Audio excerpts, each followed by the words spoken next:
அதாவது கிரவுண்ட் ஃப்ளோரில் எங்கள் அக்காவோட மாமனார் மாமியார் இருக்காங்க. ஃபர்ஸ்ட் ஃப்ளோரில் எங்கள் அக்கா ஹஸ்பண்ட் இருக்காங்க.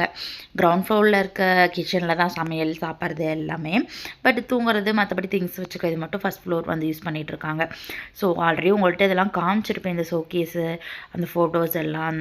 இப்போ மறுபடியும் எதுக்கு காட்டுறேன்னா, அதோ இந்த மயிலிறகால செஞ்ச விசிறியை காட்டுறதுக்காக தான்.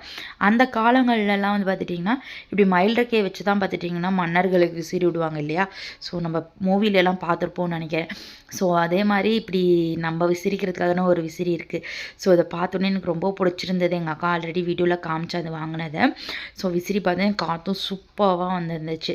ஸோ இந்த மாதிரி நம்மளும் ஒன்று வாங்கணும்னு நினச்சேன். அதான் உங்கள்கிட்ட காட்டலான்னு அதை ஷேர் பண்ணேன். அப்புறம் ஊரில் இருந்தே மீன்லாம் வாங்கிட்டு வந்திருந்தோமா.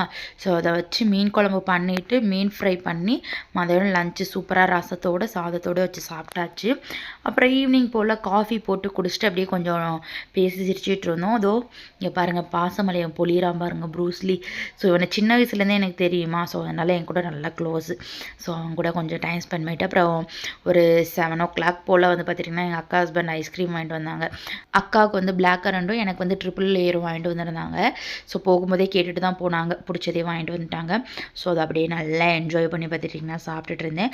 ஸோ இன்றைக்கி டே இப்படி தான் போச்சு. ஸோ இந்த வீடியோ பிடிச்சிருந்தா லைக் போடுங்க.